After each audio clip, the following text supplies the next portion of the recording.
mala conceptuación del principio de progresividad, algunos han considerado, precisamente distorsionando la naturaleza del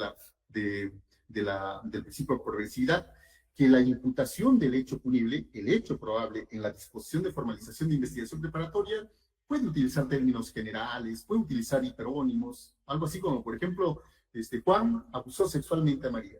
Es un absurdo. Ahí no tenemos hipótesis. Lo que tenemos simplemente es Juan abusó sexualmente a María, pero ¿en qué términos? ¿Cuáles son esa expresión que permite concretar? Es muy genérico, esa no es una hipótesis. Por lo menos no cumple las exigencias que metodológicamente se requieren, ¿no? Entonces, desde ahí ya tenemos un problema de una imputación defectuosa que pretende ser salvada recién con la acusación, o a veces incluso recién en el juicio oral, precisando en un determinado momento recién la proposición fáctica central, que es que Juan accedió carnalmente por vía vaginal con la menor XX. Pero ¿por qué no lo dijeron al inicio? Es que por el principio de progresividad, recién la imputación, la hipótesis de imputación tiene que estar acabada. Otra situación completamente irregular. Recién debe estar acabada en la acusación. Un absurdo completo, un absurdo. La hipótesis de imputación se configura con los elementos reveladores, ¿correcto? Y cuando se hace una inadecuada imputación defectuosa, sin la proposición fáctica nuclear, entonces esto va a dar lugar a que se admitan esa suerte de que la imputación acabada, comillas, esa recién va a aparecer en la acusación. Y eso es completamente antimetodológico. Definitivamente hay una confusión metodológica y su efecto va a ser lo que estamos señalando en la diapositiva, una mutación del objeto procesante. Porque además de eso, de la afectación al derecho, ¿de qué se va a defender? Juan abusó sexualmente de María. ¿De qué? Del acceso carnal por vía vaginal, del acceso carnal por vía bucal, por vía anal, o de tocamientos indebidos. ¿De qué se va a defender? ¿Se percatan? Entonces, esas imputaciones defectuosas son las que dan lugar luego a esas imputaciones sorpresivas. Esas imputaciones sorpresivas no vienen a ser sino la mutación del objeto procesal. Ya tenemos una imputación mutante, porque la imputación inicial fue defectuosa, ¿no? Una imputación mutante que no va a tener viabilidad procesal, porque resulta que no es tan clara en los hechos probables por las que se inicia el proceso, ¿no? Entonces, este tema no es advertido muchas veces por la propia Fiscalía, precisamente por esa difusión, creo que es ideológica, inquisitiva, en el sentido de que la imputación debe tener solamente esa inquisitio generales. Y como desde esa perspectiva del sitio general se habilita que de pronto al finalizar recién pueda tener la imputación acabada, con ello se generan los problemas de las imputaciones sorpresivas, ¿no? Hay una mutación del objeto procesal y el término que estoy refiriendo a que esa mutación permite configurar una imputación mutante, sí, es porque resulta que el objeto del proceso nunca tuvo viabilidad, que el Ministerio Público solamente propuso términos genéricos con las cuales pretendió configurar el núcleo del proceso, y es por eso que lo investigó. Nuevamente regreso al problema de lavado de activos. La hipótesis era que la actividad genérica idónea era la minería ilegal. Apuró por impaciencia el Ministerio Público la formalización de investigación preparatoria, cuando bien pudo rastrear, ¿cierto?, la trazabilidad de dónde provenían esos activos, de dónde provenían esos dineros que aparecen haciendo transferencias a determinada persona. Si se hubiera realizado esa investigación, seguramente pacientemente y de manera muy rigurosa, entonces se hubiera formalizado la investigación preparatoria haciendo referencia a que la actividad genérica idónea era la minería ilegal. Bien, y si esto era así, como consecuencia ya de la formalización de investigación preparatoria, se hubieran optimizado otros actos de investigación para efectos de verificar que ciertamente se trataba de una actividad genérica idónea productora de los activos, la referida a la minería ilegal. Pero lo que hemos visto es algo diferente. Es decir, el drama es que esto lo difunden incluso algunos jueces, ¿cierto? En el sentido de hablar de progresividad y permitir la mutación de eso que es central, que vendría a ser la actividad genérica idónea, ahora de minería ilegal, ahora de trata de personas. Antes de minería ilegal, ahora de tráfico ilícito de drogas. Antes de la minería ilegal, ahora de defraudación tributaria. Estamos cambiando completamente hipótesis y con ello estamos mutando la imputación. Ya hay del derecho de defensa. que hay del problema de plantear contrahipótesis respecto de ese tema central que viene a ser el origen ilícito. Estos se van a presentar en muchos casos, ¿no? En los temas de violencia familiar, agresiones, también, cuando hay variaciones de contextos, cuando solamente en la disposición de formalización de investigación preparatoria se tiene generalidades, nada más, ¿no? Pero por si esto no fuera poco, y estando al tema de esa congruencia procesal que debe existir entre los hechos probables de la formalización y los hechos probables de la acusación, el problema es ya mucho más dramático cuando, después de que tengamos la acusación, como consecuencia de la prolongación, perdón, de la acusación complementaria, nuevamente entramos al problema de la mutación, ¿no? Acusación fiscal y congruencia procesal. Está clarísimo este artículo 349.2. La acusación solo puede referirse a los hechos probatorios y personas incluidas en la finalización de investigación preparatoria. Entonces, limita el principio acusatorio y prohíbe expresamente la incorporación de hechos nuevos en la acusación. Estamos hablando de los hechos probables. Y hemos indicado que los hechos probatorios, los que sean, cuantos sean, pero los hechos probables quedan como están, ¿no? El principio de progresividad, hemos hecho referencia al inicio de la investigación, el desarrollo investigativo, consolidación probatoria y ese límite infranqueable. La progresividad, lo que está en el punto 4, no autoriza la modificación del hecho probable, es decir, de esa hipótesis delictiva que constituye el objeto del proceso. La progresividad no autoriza la modificación del hecho probable. La progresividad está referida a la consolidación de la probatoria, de los hechos probatorios, de la base judicial. El principio de progresividad es inherente a la fase de investigación, pero se refiere exclusivamente al desarrollo o incremento de los hechos probatorios. Y esto, ¿cierto?, supone, obviamente, que el ministerio, que el órgano jurisdiccional, cuando tenga que realizar el control de acusación, esté atento a los hechos probables. Respecto a los hechos probatorios, ¿no? Esto remarcamos porque muchas veces, ahora sí, desde la perspectiva de las defensas, desde una perspectiva muy formal, extremadamente formal, pretenden que los hechos probatorios de la disposición de formalización de investigación preparatoria sean los mismos que aparecen en la acusación. No, pues, no. Si de pronto en la disposición de formalización de investigación preparatoria tenemos un elemento, un hecho probatorio en determinado sentido, pero esto ha sido ampliado con la acusación, porque por algo se investiga, ¿cierto? Entonces no hay absolutamente ningún problema. Si hay más detalles, no hay ningún problema.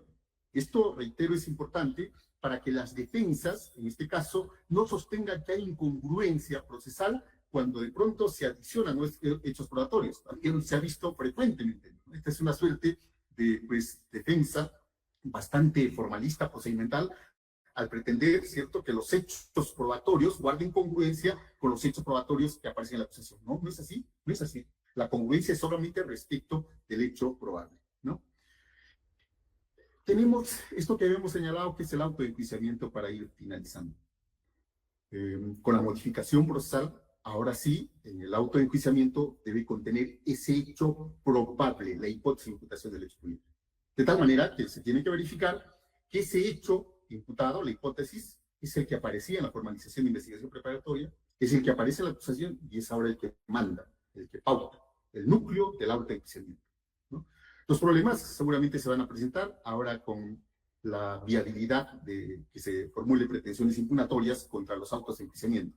Pero esto exige, ¿cierto?, al órgano jurisdiccional para que pues realice un control adecuado de aquello que es central, fundamental, que viene a ser la hipótesis del hecho punible, ¿no? En el mismo artículo 344.2 vamos a encontrar que pues, el control de los hechos probatorios es distinto al control de los hechos probables. El hecho probable, 344.2, literal A, imputación del hecho atribuido. Luego, en el 349.2, literal A, punto 2, típico, antijurídico y culpable. Y luego en el 349.2, literal D, los hechos probatorios, la causa probable. Pero tenemos que diferenciar esto. Y hay un tema incluso más importante. Resulta que en la propia acusación, ¿cierto?, los hechos probatorios están relacionados con las circunstancias precedentes, concomitantes y posteriores. Esos son los hechos probatorios. Y esas circunstancias pueden abundar y no hay ningún problema, en tanto sean pertinentes para el hecho atribuido. Pero lo que pauta, la brújula que nos permite a nosotros realizar el control es ese hecho probable, ese hecho atribuido, esa hipótesis de imputación, ¿correcto? Pero pues lo que hemos encontrado también en la práctica es que la tremenda confusión que existe en los operadores fiscales en construir, ¿cierto?, hechos, en enterrar la hipótesis de imputación del hecho punible en todo un conjunto de hechos probatorios, circunstancias antecedentes, concomitantes y posteriores, que ha dado lugar a que el propio juez supremo, Juan Tupes, referir de que ha sido una mala técnica recogida por el legislador el hecho de exigir los hechos antecedentes, concomitantes y posteriores. Yo considero que no es una mala técnica, por lo contrario, tiene una perspectiva epistemológica fuerte. Lo que pasa es la interpretación que se ha dado a esos hechos antecedentes, concomitantes y posteriores, que son hechos probatorios, ¿sí? ¿Sí? Y permiten ciertamente superar ese problema si el Ministerio Público debe postular los indicios o no. Claro, lo está indicando el mismo artículo 349. Hechos, esas circunstancias, ¿cierto?, son los hechos probatorios que permiten sostener en sus hombros a la hipótesis de imputación del hecho punible. Son temas, como ven ustedes, que se debe comprender adecuadamente, y si hay una comprensión metodológica, procesal, definitivamente las imputaciones sorpresivas dejarán de ser. Pero en tanto no comprendamos esto, no, la producción de acusaciones, de imputaciones sorpresivas van a continuar. Muchas gracias. Muchas gracias, doctor Francisco Mendoza Ayma, por su disertación.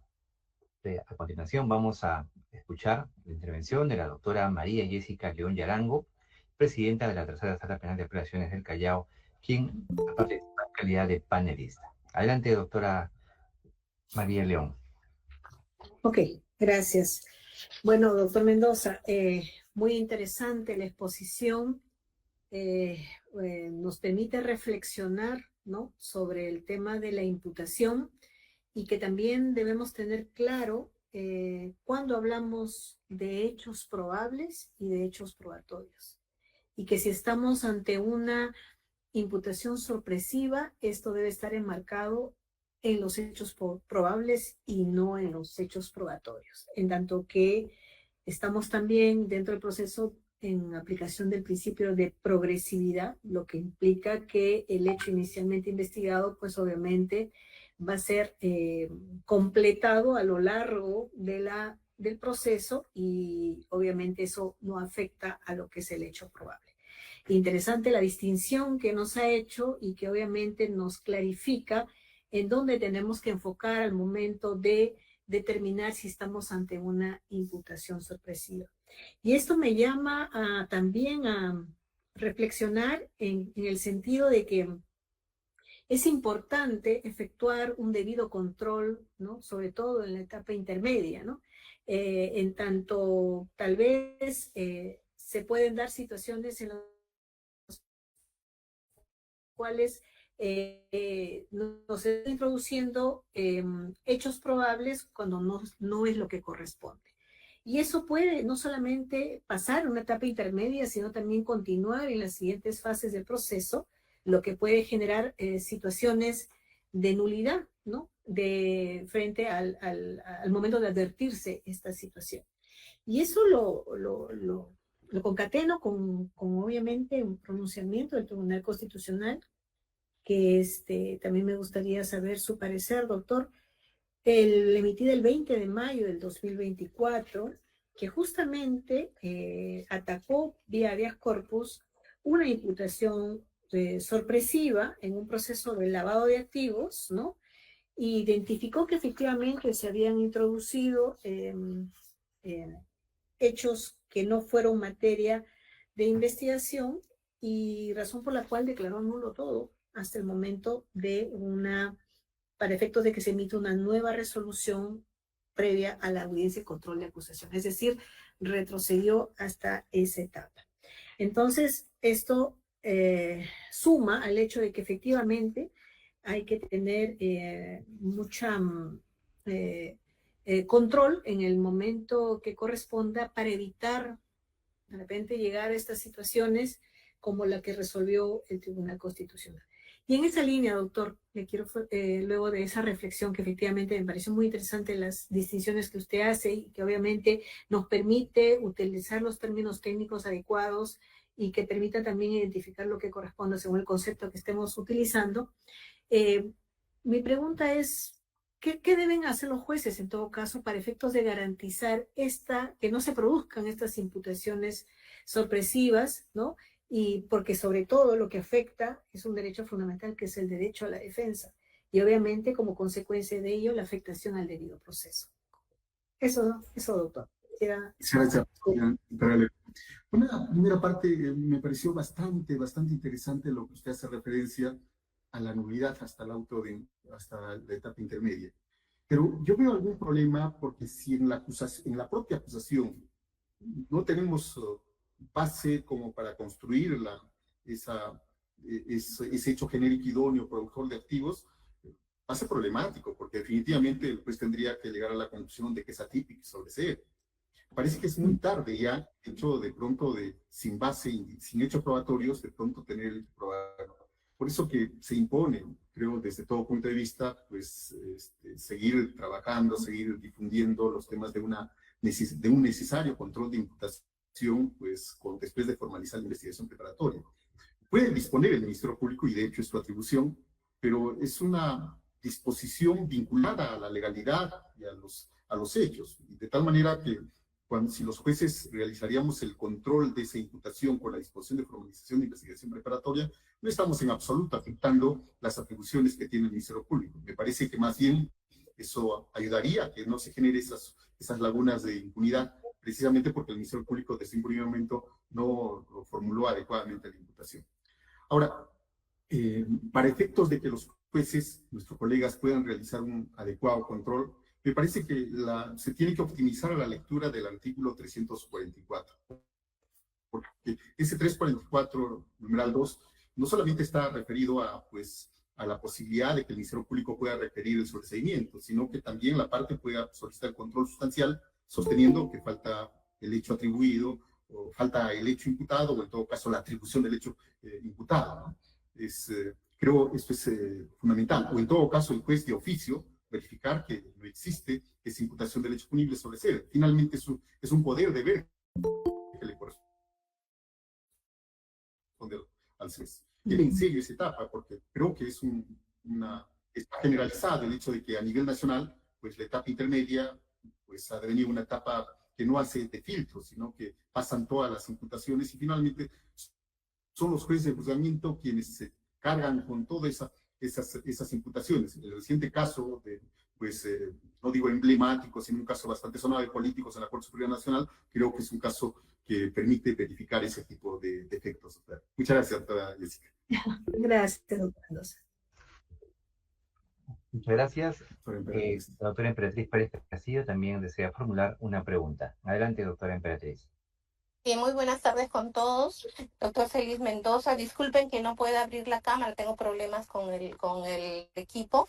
Pero bueno, para mí un tremendo gusto poder escucharlo a usted en nuestra corte, agradecerle haber aceptado la invitación y sin temor a dudas, considero yo que uno de los estudiosos que más conoce sobre imputación es el doctor Félix Mendoza en el Perú, porque además usted tiene esa posición crítica que creo yo estaba faltando. Cuando el doctor Félix Mendoza escribe sobre imputación, lo dice muy fuerte, cómo es que hoy en día a veces los persecutores del delito construyen imputaciones sobre la base de las corazonadas, de manera subjetiva. Y al respecto yo le pediría, doctor Mendoza, nos pueda hacer precisiones a efectos de que nuestros jueces que lo están escuchando, el personal, pueda en su momento oportuno, básicamente en el control, poder depurar aquello que no es realmente ni siquiera una conducta típica, que es lo que más preocupa, porque a veces ocurre que llega incluso esto, que todo pasó sin ningún filtro, hasta el juzgamiento.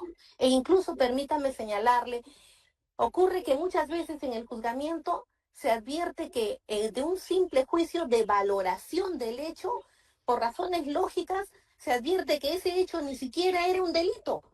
Era una simple sospecha que ni siquiera reúne los elementos típicos para considerar que esta era una figura típica. Le agradezco, doctor, de antemano por su respuesta y felicitarlo como siempre. Gracias.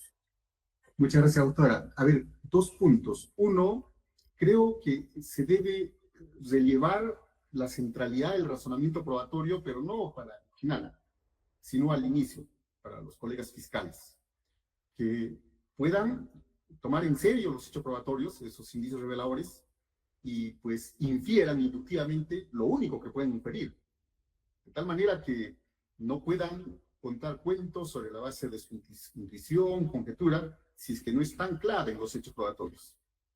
En cuanto a la etapa intermedia, considero central que nuestros colegas jueces de investigación preparatoria empiecen siempre con el control sustancial, esto es, exigiendo al Ministerio Público que presente los hechos para luego realizar el juicio de tipicidad. Eso es lo fundamental, porque cuando se comienza, más bien al revés, ¿cierto?, siguiendo lo que señala el acuerdo plenario 6/2009, y se comienza simplemente con una suerte de lectura del contenido de la acusación, se olvida de lo central. Primero veamos si hay un hecho imputado, que es típico y sostenido sobre hechos probatorios. Creo que ese es el tema, y definitivamente no lo digo solamente conceptualmente, sino que también por allá por el 2008, 2009, como juez de investigación preparatoria, se realizaba de esa manera y el control era adecuado, ¿no? No solamente agilizaba el desarrollo de la audiencia, sino que en efecto no transitaban a juicio oral imputaciones defectuosas. Muchas gracias, doctora Emperatriz.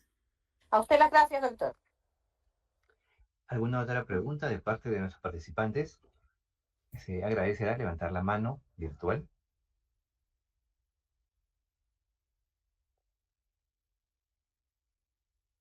Bien, parece que está todo claro. A continuación vamos a presentar un breve video de agradecimiento a nuestro invitado, el doctor Francisco Celis Mendoza Aima.